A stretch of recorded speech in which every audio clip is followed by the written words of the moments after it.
Olá, sejam bem-vindos ao Podcast em UFSPA, seu podcast sobre ciência. Eu sou a Simone Schneider Amaral, professora de Química Orgânica da UFSPA e coordenadora desse projeto.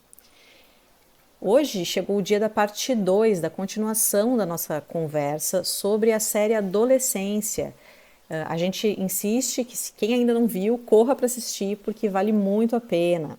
É uma série que fala sobre adolescência, como o nome já diz, e vai abordar aspectos que são muito importantes dessa fase que é super difícil para a maioria das pessoas.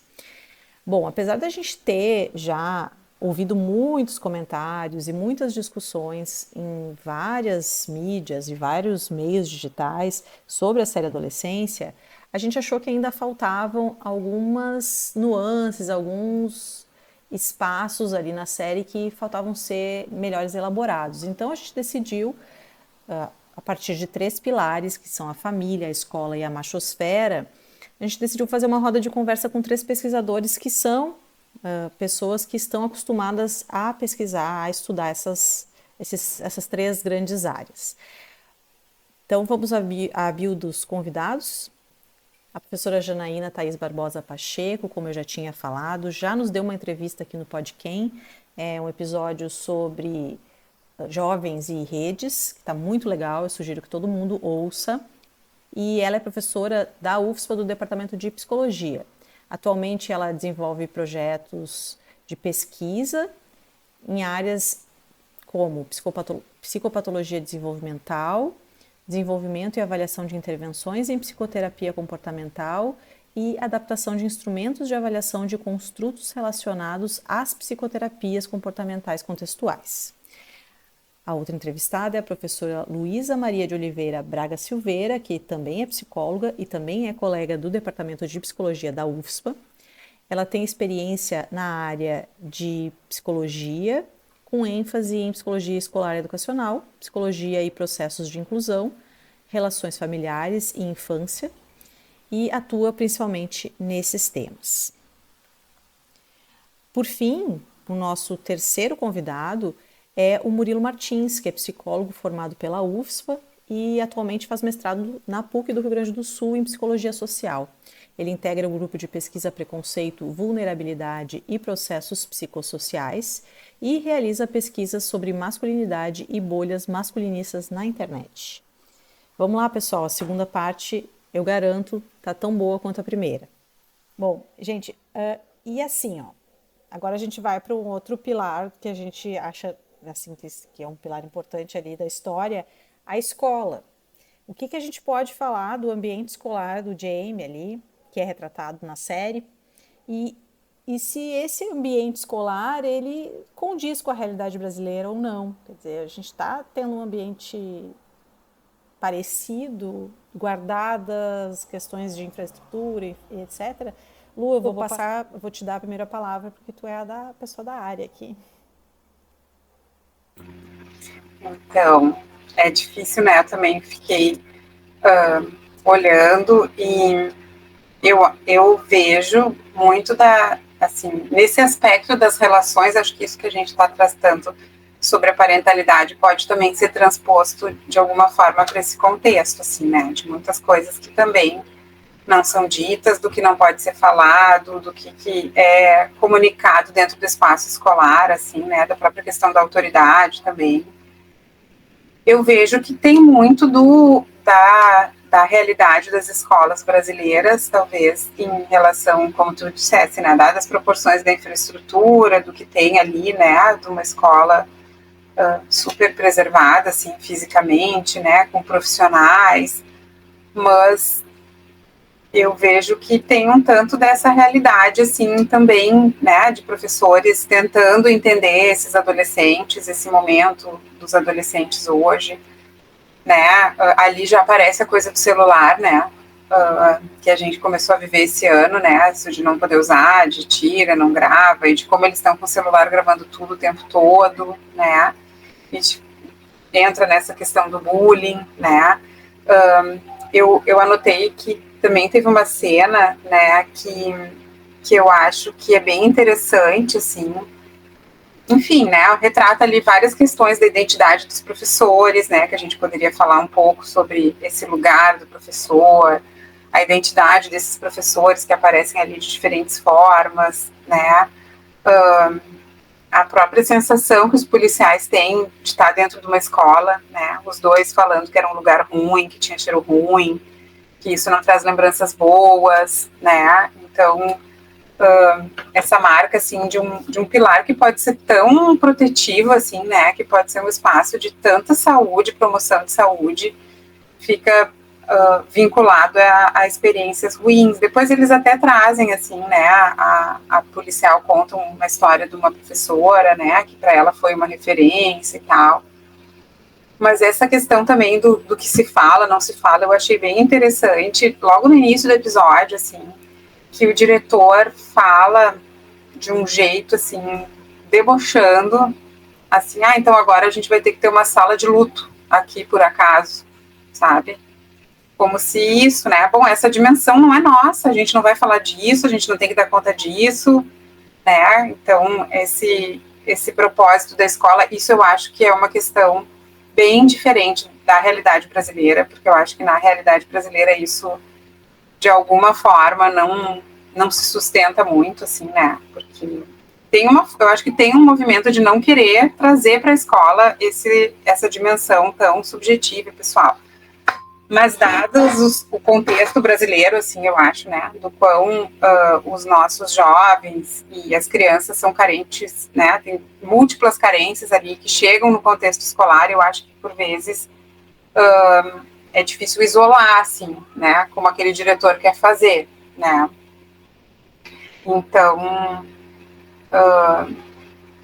enfim, né, tem várias questões que eu fui anotando aqui, não quero ficar eu falando o tempo todo, mas eu acho que essas questões, assim, né, da escola não ser um espaço de promoção de saúde, dos jovens estarem ali também sem valorizar aquele lugar ali, né, todo mundo gritando, todo mundo, né, Desrespeitando todo mundo, eles não desrespeitam tem as uma, pessoas. isso, o professor entre eles, né, e se ignora muita coisa, né? Eu acho que assim como essa questão de não vai ter sala de luto aqui, não vamos falar sobre isso, eu acho que se ignora muita coisa, né? Eles observam situações de bullying, observam situações de violência e tratam com violência, né?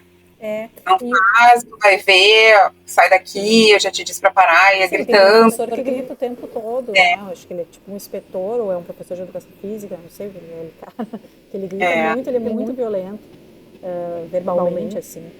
Mas não sei se eu entendi direito, Luísa, tu acha que no Brasil essa parte do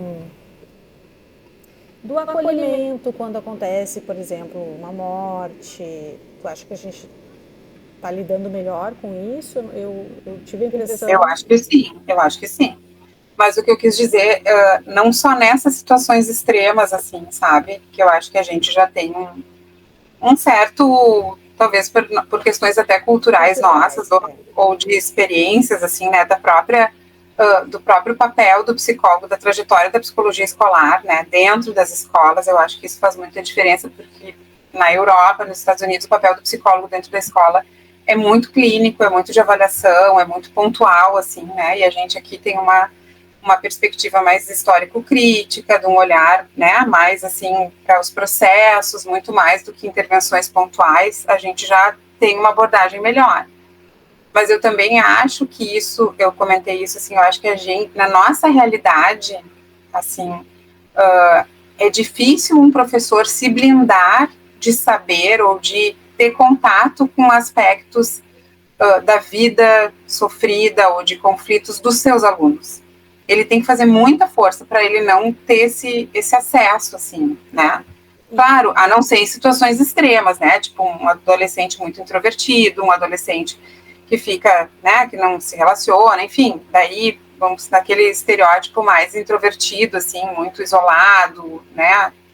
Mas fora isso, eu acho que esse acesso é bem diferente aqui, talvez eu acho que pelas condições que a gente vive, assim. Mas e com relação. Eu me.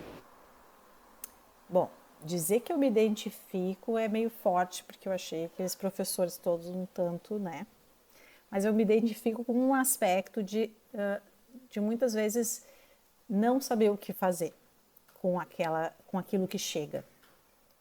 Lembra minha trajetória, eu sou química, eu falo aqui sempre, né? Sou formada em química industrial, nem licenciatura, né?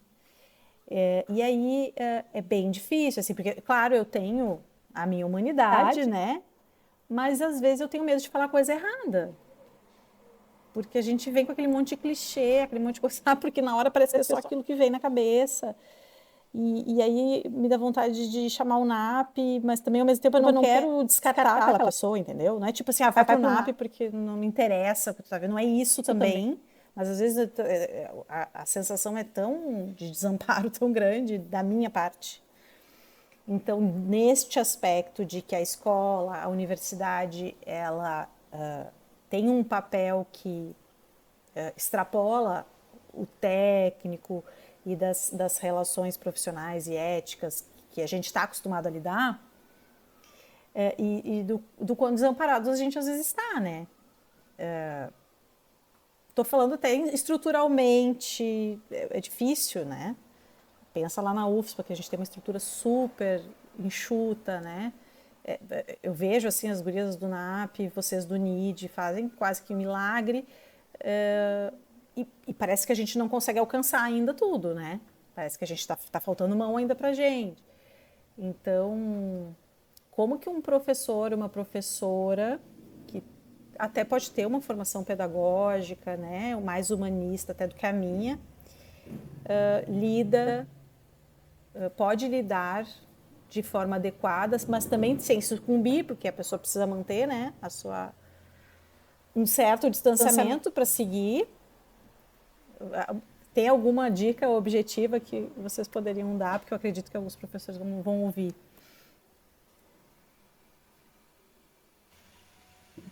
Eu não sei se é uma dica, tá? Eu acho, Simone, assim, olha que eu penso muito no trabalho da equipe, né? Então, eu acho que é muito compreensível, como tu tá falando de ti a teu respeito, né? Eu acho que é muito compreensível que alguns professores tenham dificuldades de lidar com determinadas situações que são impostas. Para isso, existe um serviço que apoia o professor, né?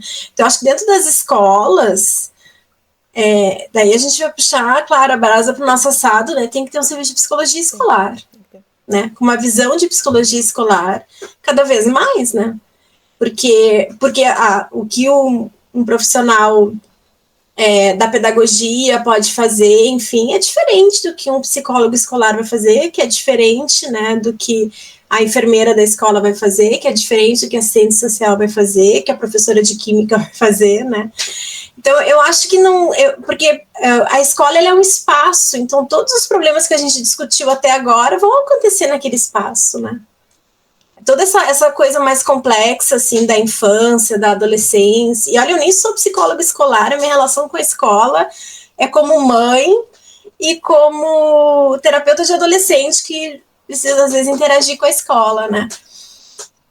É complexo também para os professores, né? Tudo muito rápido, também é difícil de acompanhar, né? Tem uma questão de autoridade que é geral, e aí aparece na escola também, né? Eu assisti uns anos atrás, e agora comecei a assistir de novo com meu filho, uma série chamada Merli, é uma série espanhola, que é fantástica, assim, na minha opinião. Aí eu pensei na série por quê, né? Porque qual o professor que se conecta com o aluno? O professor que busca um ponto de conexão com aquela garotada. E ele não tem menos autoridade, ele não é menos respeitado, muito antes pelo contrário, né? Então, é um movimento agora...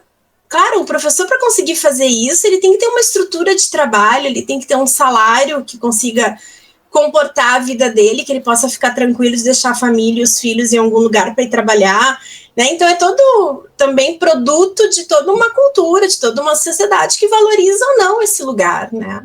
De ser professor, enfim. Mas eu acho que é possível uma conexão. Só que tem que tentar se conectar, né? E isso não é uma tarefa simples. Atualmente é bem complexo se conectar, né? se conectar consigo, com os outros, mas eu acho que tem uma questão também, Simone, que é assim, ó, a gente não vai ter resposta para tudo sempre, não é só um professor de química que não sabe, né? Não tem conta de tudo, né? Não, nenhum professor vai saber tudo, nem vai saber como agir em todas as situações. Isso é o que eu mais escuto enquanto eu estou no núcleo de inclusão, né? Tu tem que me dizer como eu faço, né? Então, eu não posso dizer como se faz, porque cada pessoa é diferente. E a mesma pessoa diferente, ela é diferente com cada uma pessoa que ela se relaciona, porque a pessoa que ela se relaciona é diferente com ela também, né? Então, toda a complexidade que a gente viu ali, né, do Jamie com o pai, o que um fala, o que o outro escuta, o que um olha, o que o outro observa, e a escola, ela é o retrato da vida, vai acontecer tudo, exatamente como a Jana falou, tudo que acontece fora acontece dentro. E se a gente não está preparado na vida, a gente também não está preparado ali dentro para tudo, né? Claro que questões pedagógicas, estruturais, alguns protocolos, né? A escola tem como lidar, como construir, né? Um serviço de psicologia vai estruturar isso, vai ajudar, principalmente nas questões de saúde mental. Outras não vão ser da competência do serviço de psicologia, mas essa ideia também eu acho que passa e que fica mais difícil é o professor achar que ele tem que saber tudo. Porque ele vai ter que saber responder, né? E eu acho que escolas também que se preocupam com a questão da saúde mental da criança e do adolescente. Não se preocupa só com o aspecto pedagógico, né? Mas com ações voltadas para a saúde mental de criança e adolescente, porque a gente não pode ter, na minha opinião, cada vez mais evidência que as nossas crianças, nossos adolescentes estão sofrendo de ansiedade, depressão, cada vez mais. E o local, que é o local que eles vão passar grande parte se não toda, né, infância e adolescência, é um local despreparado para lidar com questões de saúde mental. Então, eu acho ou que tenta pensar que é isso, né? Não vai ter uma sala de luto. Não, aqui não vai ter, aqui a gente não vai falar disso. Isso, aquele adolescente que está lá dentro não viveu nada do que ele viveu lá fora, ficou lá fora, aquela ideia, né? Tipo, eu entrei agora, meus problemas estão lá fora, eu entro aqui dentro, né? E que é até uma visão mais mercantilista das coisas, né? De que, assim, tem até aquela série agora na Apple Plus, eu não vi ainda. Eu tô que nem o Silvio Santos, eu não vi ainda, mas a minha filha viu. E aí que é um mundo distópico, assim, que a gente tem condições de desligar e ligar exato. Uma chavinha quando vai trabalhar e quando vai... Então, é mais ou menos essa ideia meio mercantilista mesmo, de que chega na escola, desliga aqui, né, o teu luto, ou o que seja, tuas dores, e vamos pro técnico só, e sai daqui, enfim, daí lida com isso sozinho. Como chega aquele professor que eles falam, não dedura ele que ele tá atrasado de novo, né? Todo desarrumado, se arrumando, se ajeitando, e que pede super socorro, né? Ele fala ali pro policial, eu não tenho nenhuma condição, eu não sei nada que aconteceu, eu não conheço eles, eu só fico um período por semana ali, né? Tipo, ele também pediu socorro, né? Eu penso também que mesmo um professor que se conecta com a turma, também vai chegar um momento que ele, por mais que tenha uma ótima relação, vai ter situações que ele não vai saber o que fazer. E eu acho que daí carece, sim, de que tenha o suporte, uma estrutura para ele poder encaminhar, né? Eu acho que isso, muito mais do que um lavar as mãos, é um ato de cuidado também, né? Eu acho que estar ciente de que tem certas situações que não se sabe lidar e que não compete também ao professor, e de que quer que aquela pessoa seja cuidada de fato, de caminhar para um setor responsável que deve existir, é um ato de cuidado. E existe em todas as escolas públicas um setor com um psicólogo, ou pelo menos um psicólogo à mão, que eu possa lá dar uma ligada? Como é que é essa realidade, Luísa? Jana, vocês não sei se vocês têm essa informação. Tem uma lei que foi aprovada em 2019, se não me engano, 2019, 21, coisas, agora não lembro de cabeça, que institui a obrigatoriedade de ter um profissional da psicologia e do serviço social nas escolas. E E pegou Então, a lei, porque no Brasil tem essa, pega, não pega, a lei deu certo, não deu? ela pegou, só que como acontece em muitas áreas do Brasil, na educação é a primeira que isso acontece, né? Não tem dinheiro, daí como é que vai se fazer para contratar, onde é que fica alocado esse profissional, e aí o profissional acaba ficando atendendo mais, não só a educação, aí ele vai para a saúde, mas ele tem que ser lotado na educação para atender processos de educação. E o que tem se trabalhado bastante na área agora da psicologia escolar é isso, assim, é que esses profissionais estão chegando nos municípios, eles estão contratando, claro que não um por escola, né, não existe um por escola, mas assim, às vezes eles atendem regiões ou um grupo de escolas, né, muitos municípios já está acontecendo, mas o que a Associação de Psicologia Escolar, assim, conselho que tem dentro do conselho, né, o grupo ali que trabalha com psicologia escolar, tem discutido muito isso, assim, a formação desse profissional para estar nesse espaço e fazer, de fato, um apoio à saúde mental da comunidade escolar e não fazer clínica dentro da escola, né. Tá indo, aos poucos tá indo, mas não é um profissional em cada escola, e acho que não vai ser. E como que vocês estão enxergando que a gente, no Brasil, está lidando com o bullying? A escola está conseguindo... Eu não digo que vai dar conta, a gente já chegou a essa conclusão, eu acho, de que nem a escola não vai dar conta de tudo sozinho, o professor não vai dar conta de tudo sozinho. Mas vocês acham que a gente está indo para a gente está lidando com isso de forma responsável, de forma... Eu não estou dizendo perfeita, mas eu estou dizendo... A gente está enfrentando isso de frente ou a gente está olhando assim meio de lado? Assim?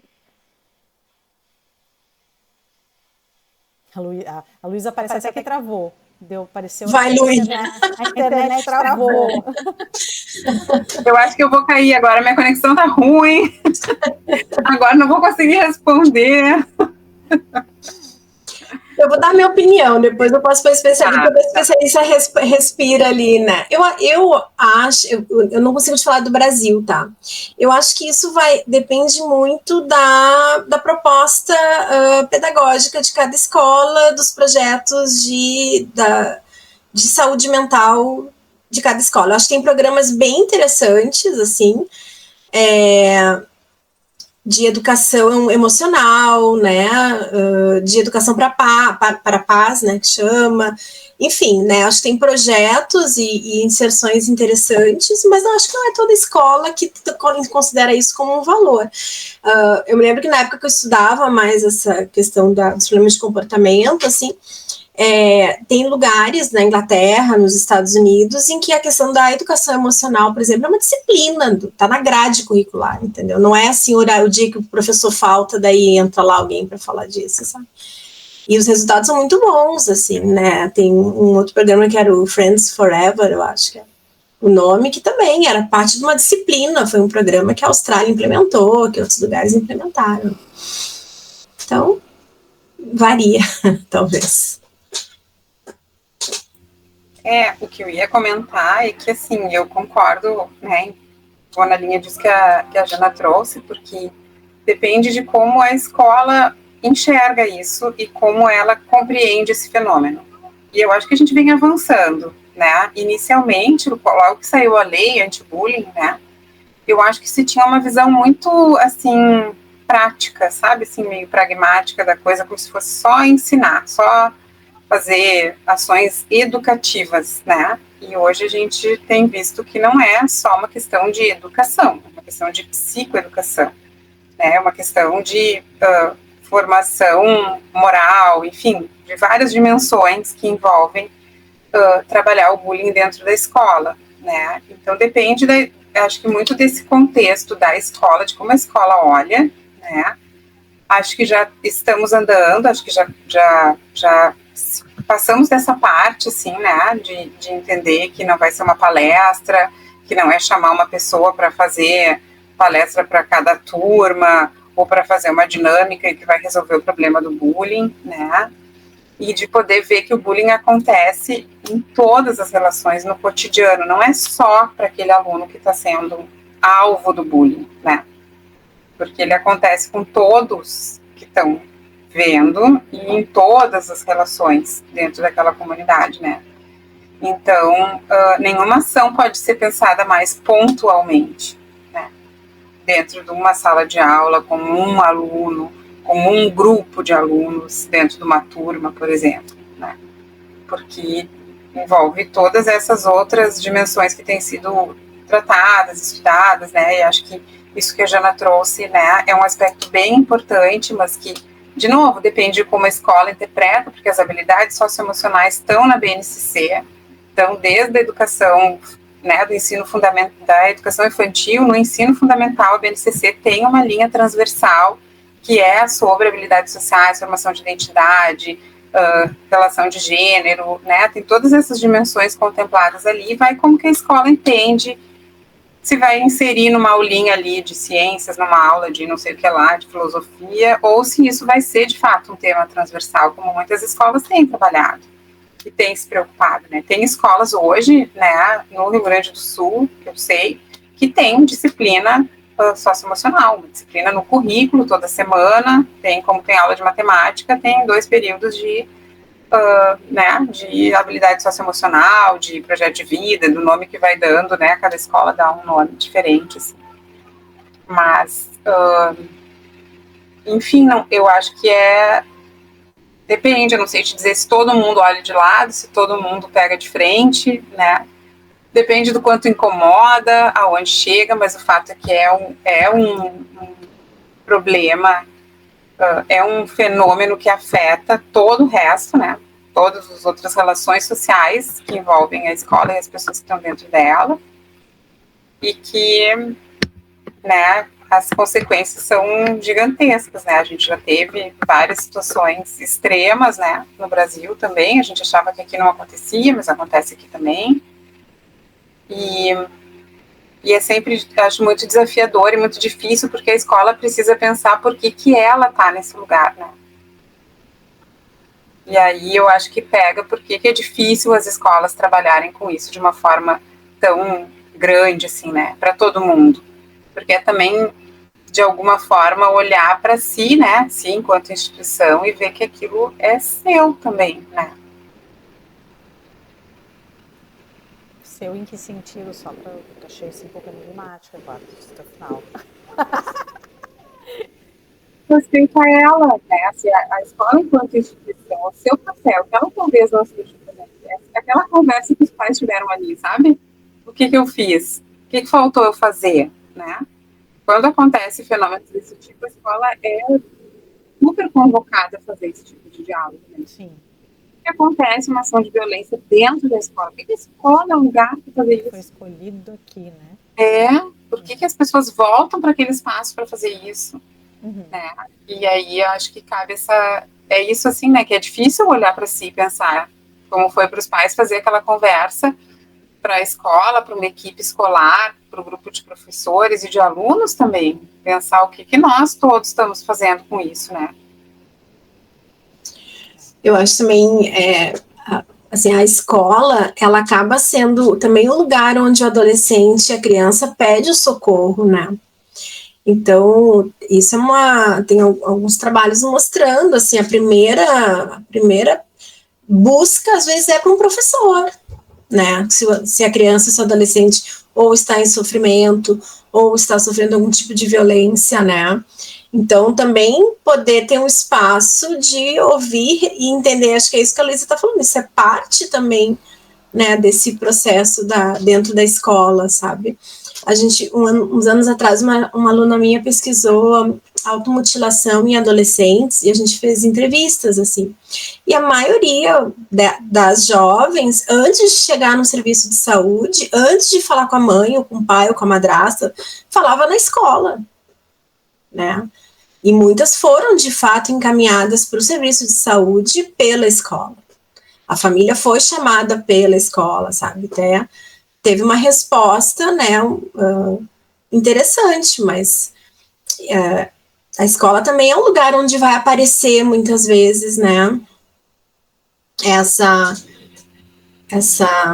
assim, um pedido de socorro, né, ou o adoecimento também da criança e do adolescente. Que eu gosto muito de trazer também um exemplo, sempre trago na aula também, que acho que fala, assim, de um aspecto positivo também da escola enquanto instituição, né, porque, assim, em mais de um estudo, né, tanto no Brasil como fora do Brasil, os professores são esse ponto de referência que a Jana está falando, assim, não só para a saúde mental, assim, né, para casos extremos de, né, de sofrimento, mas, assim, de dúvida, de modelo de vida, né, e o contrário não o contrário, né, não é o contrário, mas quando os professores são investigados a respeito disso, eles não se veem nesse lugar. E aí os jovens e as crianças veem o professor nesse lugar, mas ele não se vê. Então essa questão que a gente falou, né, dessa conexão, muitas vezes também não vai adiante, porque o professor não se acredita naquele lugar, né, ele não se vê naquele lugar de alguém que é investido nesse olhar, né. Claro que tem o que a gente já falou da falta de, né, enfim, de legitimidade, da autoridade, não assim né, da valorização da figura do professor. Mas para muitas situações ele ainda é esse ponto de referência, especialmente dentro da escola, né? A escola é um fator de proteção, muitas vezes, com certeza, de várias violências, né? A gente falou isso muito na pandemia, né? De muitas crianças estavam em casa e perderam essa proteção, né? Esse canal. Bem, agora falando um pouquinho dos movimentos que são organizados, propagam ódio, especialmente às mulheres, como os Red Pills e os incels, e a gente percebe que eles veem esses movimentos, esses grupos têm atraído jovens, cada vez mais jovens, especialmente homens, e ainda tem um aspecto que eu acho cruel, que estão usando essa fala, essa propagação de ideias para ganhar dinheiro, né? Estão monetizando canais específicos e tem gente ganhando dinheiro com isso, né? Os novos influenciadores aí. Bom, então, queria pedir para o Murilo, que está começando a estudar um pouco mais isso, que tu nos explicasse um pouquinho. Eu sei que tu já falou dos incels, né? Tu tangenciou um pouquinho sobre os Red Pills. Tu falou de um outro grupo que eu nem lembro mais o nome, se tu pudesse retomar e explicar, né? Até para as pessoas saberem, porque a gente tem que estar atento a essas palavras aí, né? Nos celulares e nos vídeos das pessoas que a gente gosta. E queria que, além de tu explicar um pouquinho esses movimentos, que tu começasse falando e a gente segue depois de ti, como que esses grupos, esses movimentos, esses influenciadores incentivam e propagam a violência de gênero. E a violência de gênero que também oprime os homens, tá? Bom, eu acho que eu comentei, assim, um pouquinho, né, sobre o funcionamento um pouco dessa esfera masculinista, dessa bolha masculinista na internet, né, que tem ali suas ideias, de forma geral, muito semelhantes, né, algumas ideias muito semelhantes, que são a questão da misoginia, né, que não vem só misoginia, que nem eu disse, vem racismo, vem homofobia, transfobia e diversas outras coisas, assim. Dentro dessa esfera, a gente vai ter, talvez, um dos movimentos mais antigos, assim, um dos subgrupos mais antigos, seriam os pick-up artists, né, que é ali dos anos 80, talvez, e que existem até hoje, que são basicamente homens que ensinam a manipular mulheres para ter relações amorosas, sexuais, ensinam outros homens, né? Que a ideia que eles entendem é que não tem outro jeito de conquistar que não seja pela manipulação. E como é que, né? como é que seria a tradução no português? Mais ou menos? Livre? A gente pode traduzir o quê? Pick-up. Artistas de... Não me vem uma palavra agora, se alguma das professoras tiver. Esse... Pick-up tipo dar em cima. Sim, e a última palavra Pick-up artist. São artistas de... Artista da sedução, da pegação. Da pegação, algo assim. Tá. Né? Tá. Vou pesquisar. Daí tem um outro grupo que é o Men's Going Their Own Way, que eles usam geralmente a sigla MGTOW, né? Que é daí já partem de uma ideia de que não querem ter relacionamentos com mulheres, né? Que seria o que traria, afastaria eles da masculinidade, que eles precisam trabalhar neles mesmos e, enfim, para academia, se desenvolver, ficar rico, né? Passam bastante por essas ideias, assim, e não se relacionar com mulheres. Então, autodesenvolvimento masculino, claro, com uma ideia sempre de uma masculinidade muito normativa, heteronormativa, né? Daí a gente tem os incels, né? Que são, já dei uma palhinha ali, né? Mas eles têm essa perspectiva de que eles foram traídos de alguma forma pela biologia, então eles não têm aquilo que as mulheres estão procurando. Eles gostariam de ter relações sexuais e amorosas, mas eles não têm, porque as mulheres não se interessam por eles, porque as mulheres, na ideia deles, né, querem homens ricos, poderosos e bonitos, né? Então eles têm as nomenclaturas próprias, esses homens bonitos são os Chads, né? As mulheres que eles desejam são as Stacies, se eu não me engano. Então eles têm todas essas nomenclaturas, assim, né, que se espalham e na série não fica muito claro, mas também entra no linguajar, assim, da juventude. E, na verdade, se vocês procurarem pela internet em alguns comentários mais raivosos, a gente também vê esse tipo de conceito, assim, né. Os incels, muitos também tem uma crença ali da Black Pill, que eles chamam, então vai além da Red Pill, que a Red Pill bom, a sociedade está sendo enganada e as mulheres, na verdade, não são uma minoria, né? Elas não são oprimidas, fomos enganados, então temos que resgatar a masculinidade. E a ideia da Black Pill, né, que surge muito dentro do movimento incel, é de um niilismo daí, né? Bom, isso é assim, a sociedade está assim e não tem o que ser feito, então alguns caem numa ideia, né? Alguns subgrupos ainda dentro dos incels. Então vão ter ideias mais de aceitar e, bom, é isso, né? Uma coisa mais da tristeza, da melancolia, enquanto outros partem para ideias mais violentas e fazem ataques, né, no mundo real, como a gente já teve no Brasil, como a gente tem com frequência nos Estados Unidos, como a gente tem o Alec Minasim, é um ídolo também dentro dos incels, assim, dentre os incels, por ter feito também um ataque de van no Canadá. Então a gente tem esses ídolos, assim, né?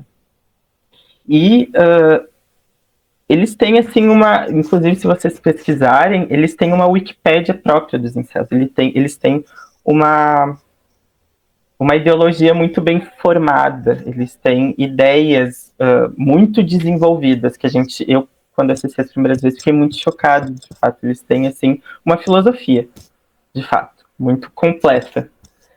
E elas são basicamente a base é misoginia, né? A base dessa bolha masculinista é a misoginia. Então, quando um menino, né, que tem ali na série, né, o pai fala que foi pesquisar alguma coisa na internet, quando viu tinha um cara falando sobre como conquistar mulheres, né? Então é isso, tá ali meio exposto.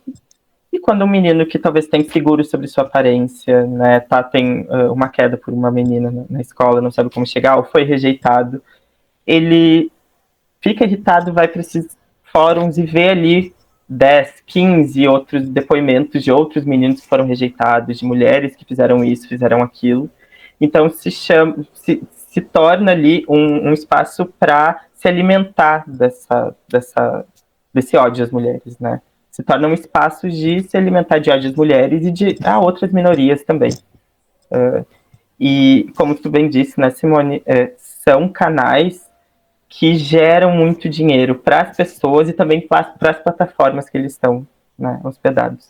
Apesar de muitos dos grupos mais violentos, né, dessa esfera masculinista, eles terem que ficar pipocando de lugar porque eles são expulsos, né, caem os canais deles, a gente tem muitos canais abertamente misóginos, né, que estão ganhando dinheiro, seja por monetização do vídeo no YouTube, no TikTok, ou por dinheiro que os membros ali enviam para esses canais, né?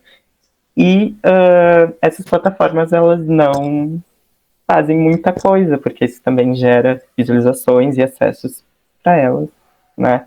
Então, tem um interesse econômico, com certeza, e tem um interesse político, que é, como eu comentei antes, de atrair cada vez mais jovens, cada vez mais novos, para esse tipo de ideologia da extrema-direita. Então, tem um interesse econômico e político.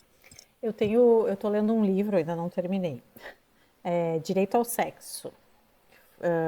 E nesse livro, eu já li uma parte que ela fala sobre esse movimento incel. E, assim, a coisa chega a um extremo, em alguns dos grupos, que tu disse, são grupos heterogêneos e tal, de que eles advogam sobre o direito que eles têm de estuprar mulheres. Eles teriam o direito porque, né, seria um socialismo do sexo, né? Todo mundo tem que ter direito ao sexo, e como existe essa teoria, mais uma teoria dentro da teoria, de que nem todo homem vai receber atenção feminina, então que eles teriam o direito ao estupro, certo? Que é uma coisa eles têm essa absurda, né? Muito fora dos padrões. Não sei nem o que dizer, me faltam palavras, isso não é uma coisa comum. Tem muito essa ideia de que eles são negados a um direito natural. A um direito, Isso. Então isso é tão bizarro, mas mostra para mim, tem toda uma discussão no livro, que eu ainda não consegui, né, não finalizei, mas quando essas pessoas entendem que as mulheres são apenas objetos, algo a ser consumido, né? E que, enfim, eles têm o direito sobre a mulher. Quer dizer, eles são a norma, o gênero, né? O masculino seria a norma, e nós apenas aqui para servi-los. Quer dizer, já parte de uma premissa altamente equivocada, né? E assim, é importante. A gente não vai ter como exaurir o tema, porque tem muitas camadas, é muito complexo. O Murilo está começando aí a dissertação dele. Eu te convido, Murilo, depois da tua defesa, para a gente vir fazer um episódio, porque aí tu vai, né, ter como sintetizar um pouco para a gente. Mas assim, são muitas camadas de crueldade e que a gente precisa se posicionar como sociedade, assim. E nós precisamos estar atentas, porque tem alguns comentários que às vezes parecem inocentes, até nas nossas rodas de conversa, como, por exemplo, mas existe Maria Chuteira, né? Quer dizer, existe uma mulher que está só interessada em dinheiro. Como se isso fosse uma justificativa válida para que, primeiro, a gente generalize todas as mulheres e que a gente, então, porque ela é uma Maria Chuteira, porque ela, de repente, tem as questões dela e ela está procurando uma segurança financeira antes do desejo, inclusive, dela, vamos dizer, sexual, né? Como se ela merecesse, então, qualquer tipo de violência, qualquer tipo de coisa. Então, e como se não tivessem homens que também gostassem de dinheiro. Exato.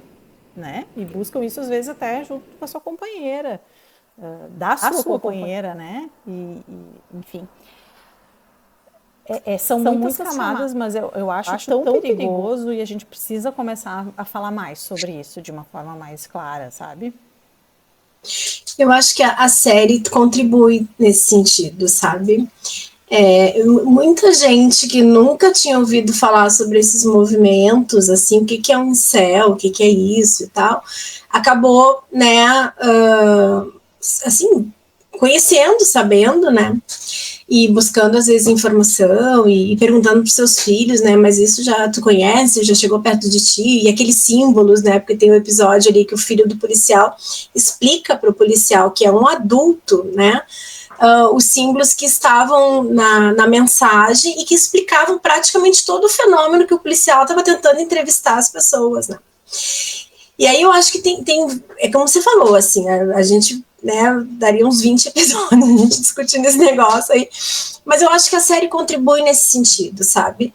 Por a gente poder pensar que essas coisas existem, elas parecem uma distopia, né? Eu tenho brincado, assim, que um roteirista, para escrever uma série distópica, hoje em dia o cara tem que ser muito criativo, porque a distopia tá aí, né? Então, assim, esses movimentos existem, eles podem se aproximar de adolescentes e de crianças que têm pai, têm mãe, também, os pais levam em busca da escola, almoçam e jantam juntos, isso pode acontecer, né? Acho que é um pouco um movimento, assim, da gente sair de uma certa bolha que alguns de nós participam, em que isso é tão absurdo que a gente não consegue nem nomear, né, Simone? Assim, tipo, mas tá aí, sabe? E eu acho que o filme traz essa contribuição, e eu acho que traz essa reflexão, assim, da proximidade. Eu falei isso no outro episódio das redes sociais, né, Simone? Não conheço uma receita, assim, o que fazer para o seu filho ficar completamente protegido das redes sociais. Não conheço, nunca ouvi, né? Não sei. Mas, assim, o quanto é importante a proximidade. A gente não domina os códigos que eles dominam, a rapidez com que essas coisas mudam é muito grande, né? Então, acho que a gente poder, os pais, né? E os pais e os profissionais também, os psicólogos, os professores, né? A gente poder se aproximar e aprender, e se interessar, e querer saber o que é, e perguntar, sabe? Ter uma certa humildade, assim, de saber que tu não vai dominar tudo. E que teu filho ou teu aluno está exposto a uma série de coisas que sequer você imagina que pode existir. Mas que se você está perto, se você conversa, se até uma determinada idade você monitora algumas coisas, bem, você vai perguntar para ele o que é isso, né? E aí vamos ver juntos se isso é uma coisa legal, se isso não é uma coisa legal, se vamos permitir, se não vamos, que combinações nós vamos fazer a respeito dessas questões, né? Então, eu acho que nesse sentido a série trouxe muitas coisas. Acho que eu li alguns textos sobre o feminismo e tal, e a série, algumas coisas legais, outras nem tanto, mas também vi uns movimentos que me incomodou demais, assim, que era uma coisa tipo, não, isso é dele, ele nasceu assim. Gente, isso é uma esquiva, é uma fuga. Esse é um tipo de fala que eu confio. Essa coisa de trazer para a biologia, tanto de um lado quanto do outro. Eu tenho direito ao sexo, né? Biologicamente eu tenho esse direito. Ou ele era naturalmente isso. Existem, claro, eu acho, doenças, né? Você sabe mais do que eu, psicológicas, né? Tipo psicopatia, sei lá o quê. Mas claramente, bom, não sou psicóloga, mas para mim não parece um psicopata aquele rapaz. Então, é bem isso, assim, essa coisa de trazer a biologia, usar a ciência para tentar se justificar, eu acho o caos, sabe? Não, gente, perguntar sempre a serviço de quê, né? Exato. Não, e eu acho isso que tu falou bem interessante, né? A importância que a série trouxe, o fato da gente poder trazer para a mesa do jantar certas discussões, né? Sei lá, a mesa do jantar é uma figura aqui, mas para a gente poder trazer para a conversa, eu acho que abre caminho para essa conversa, né? Lu, tu ia falar. E para poder, acho que justamente isso, né, poder falar sobre, né, voltando lá desde o início que a gente começou a falar também, a importância dessa comunicação, assim, né, de todos poderem falar, não só as mulheres, né, mas dos homens saberem falar sobre essas coisas, saberem acessar o mundo, né, dos filhos, que isso não é só algo que vai acontecer lá e aqui a gente não vai, né, não vai precisar saber ou não vai manejar, né. Acho que é essa a importância também da comunicação entre os pais e os filhos, assim. Isso. E tem uma questão do feminismo também que eu não queria deixar passar, tá? Que eu achei muito legal, que nesse episódio da escola, a policial fala, né, uma hora eles saem assim, e ela tá com uma cara ruim, e ele pergunta pra ela, o que houve, o que tu não gostou? E ela fala pra ele, né, eu tô muito incomodada, porque que só se fala do Jamie? Por que o protagonismo é sempre do menino? Ninguém fala da Kate. Ninguém tá preocupado, e ninguém pergunta sobre a Kate, né? Então, eu acho que também tem, né, quando ela traz isso, e a gente também poder, né, colocar que muitas vezes a perspectiva fica também, né, o tom voltado para o gênero, né, ou para a pessoa do gênero masculino, né, para a problemática, né, ainda que seja o agressor, ainda que seja o olhar de tentar explicar o fenômeno, mas não só, né, dando esse protagonismo e essa luz, essa importância toda exclusiva, né. E quando fala-se da vítima, muitas vezes é querendo culpabilizar a vítima, né? Quer dizer, o quanto ela contribuiu para isso e tal. Bom, mas enfim, isso também dá outro episódio. Eu vou mudar um pouquinho a última pergunta que eu tinha pensado pela restrição do tempo. Então, se vocês pudessem deixar aqui uma lição que vocês acham, uma lição, enfim, uma ideia que vocês acham importante para aqueles pais, professores, as pessoas, né, que têm adolescentes nas suas vidas ou terão em breve e que são pessoas importantes, né, que os amam, que se importam com eles. Se vocês tivessem alguma coisa para dizer para a gente encerrar, além das dicas culturais que vão vir depois, se a gente pudesse encerrar com uma coisa assim, positiva, dando uma certa orientação para as pessoas, eu acho que seria um jeito legal de terminar.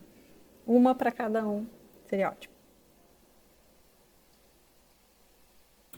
A Jana é boa nisso. A dica positiva, a Jana é boa. Então, vou começar.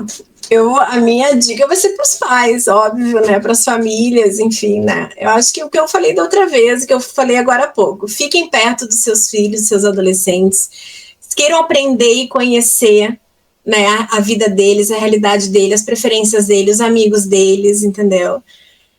Não é simples, não é sem conflito, ninguém tá falando aqui né, não é para ser perfeito, não é isso, mas é ficar perto, né? É conhecer, aprender com eles e peçam ajuda. Não é para saber tudo, é confuso, muda a cada semana, né? E eu acho que tem profissionais, assim, psicólogos e de outras áreas, dependendo da questão, que podem ajudar. Essa é a minha sugestão. As redes estão aí, a gente precisa só entender como é que a gente vai ajudar esses jovens a lidar com isso. Eu penso que as nossas sugestões vão se somar, então, que eu falar, obviamente, não exclui o que a Jana falou, mas a minha sugestão talvez seja mais geral para a sociedade, assim, encarar a questão que a série traz como um problema de saúde pública e que também deve ser cobrado dos governantes, né? A fiscalização dessas redes, do Discord, do Telegram, dentre outras, ela precisa ser feita, né? Quando a gente está falando desses grupos, a gente está falando de meninos extremamente violentos, às vezes, com outras pessoas, mas também consigo mesmo, em casos muito grandes de tentativas de suicídio, de depressão, né? Então, é um problema de saúde pública e deve ser visto dessa forma, assim.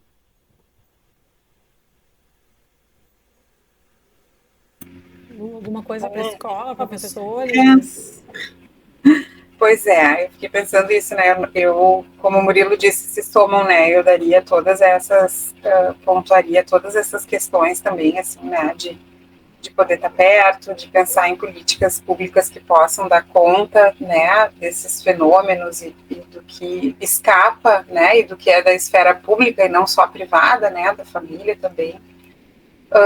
A escola entra nisso, né, e aí eu acho que assim como a dica da Jana, assim, para os pais, sabe, eu acho que essa dica se aplica às instituições, assim, né, à escola também, né, é difícil, né, assim como para os pais, né, às vezes a gente não sabe como chegar no filho, o filho tem um jeito diferente, eu não fui educada assim, não é meu jeito, eu não sou de conversar, bom, mas vamos achar um jeito de algum ponto, né, e para a escola também, né? Não tem mais essa de eu não faço isso, isso é só da esfera privada, né? Isso não é da vida de cada um, isso não é algo só que diz respeito à privacidade, né? Porque isso é algo que está nas relações. E eu acho que quando entra na relação, e essa relação acontece dentro do espaço escolar, a escola também está implicada nisso. E se pensar como uma instituição, né? A escola é uma instituição social.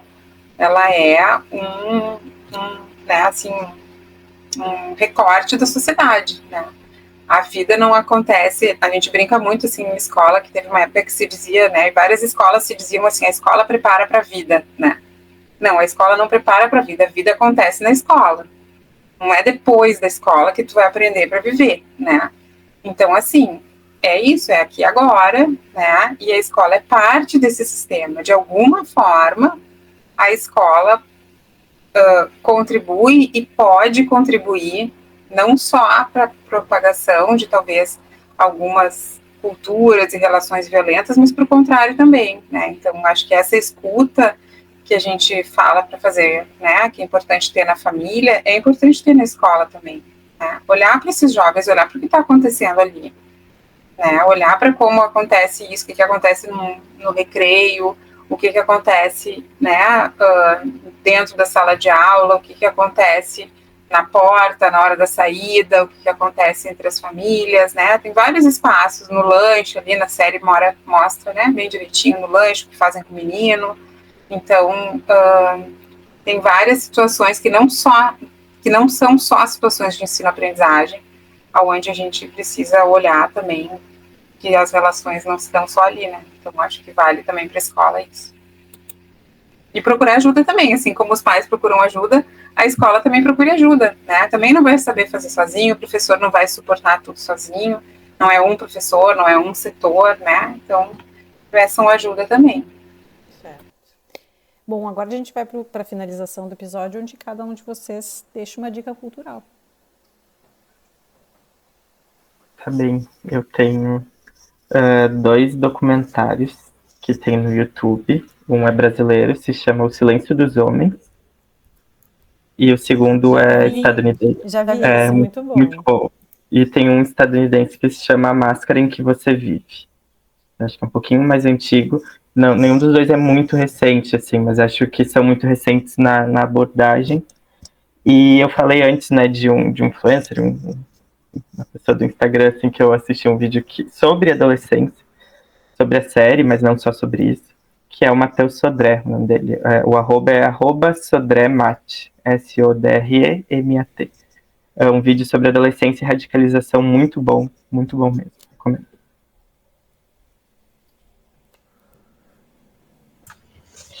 Bom, eu nessa linha, eu vou sugerir, na linha da série que a gente discutiu, né, uma série chamada Não Nos Calaremos, que é uma série espanhola, e pega sob a perspectiva, alguns aspectos da perspectiva das meninas. Não só, né? Mas a protagonista é uma menina, tá? Uma série muito legal. Não acho que seja para adolescentes muito jovens, e acho que era bom os adolescentes assistirem com os pais, as mais velhos. Bom, acho que a gente foi cada um realmente na sua área de estudo, né, de aprofundamento maior. Eu também fui, assim, pensando bem no que a gente estava falando agora ao final, né, e do papel da escola, porque imaginei que essa também fosse a expectativa de vocês em relação a mim. E eu lembrei, né, e peguei de novo a sinopse, porque eu já vi há um tempo atrás, que é um documentário que se chama Nunca Me Sonharam, que é um documentário que fala sobre acho que são 4 jovens de uma escola pública brasileira, né, um documentário, e que conta um pouco isso, o papel da escola, promovendo, né, e tendo expectativas, que tipo de expectativas a escola e o que se produz dentro da escola tem para os jovens hoje, né, na época, acho que é 2017, pelo que eu anotei aqui o documentário. É bem legal para pensar isso tudo que a gente estava falando também, de como escutar os jovens, de como a escola precisa escutar e olhar para eles também. Amo as dicas, gente. Obrigada. Vamos torcer que a gravação tenha funcionado. Vamos interromper a gravação. Era isso. Terminou o episódio. A gente espera que vocês tenham curtido tanto quanto a gente curtiu fazer esse episódio de hoje. Não se esqueçam... peraí que eu acho que eu vou começar de novo. O fechamento que eu não gostei, acho que eu repeti muita coisa. Então é isso, pessoal. Terminou e a gente espera que vocês tenham curtido o nosso episódio de hoje. Não se esqueçam de seguir o Podquem nas redes sociais e se inscrever no Podquem-UFSPA através da sua plataforma de áudio favorita. E agora, lembrando que a gente também está no YouTube e no TikTok. O Podquem é um podcast sobre ciência que traz temas de interesse de toda a sociedade de forma simples e acessível e que valoriza a diversidade e os conhecimentos ancestrais. A gente gostaria muito de saber a opinião de vocês e de ampliar o nosso diálogo com a sociedade. Para falar com a gente é muito fácil, basta comentar ou mandar mensagem nas nossas redes sociais ou responder a nossa pesquisa de opinião que está disponível num linkzinho ali na descrição de todos os episódios. É bem rapidinho e vai nos ajudar bastante. Nesse episódio a gente falou sobre psicologia, sociologia, gênero, entre outros assuntos. Valeu, obrigada por nos ouvirem e até o próximo episódio do Podquem.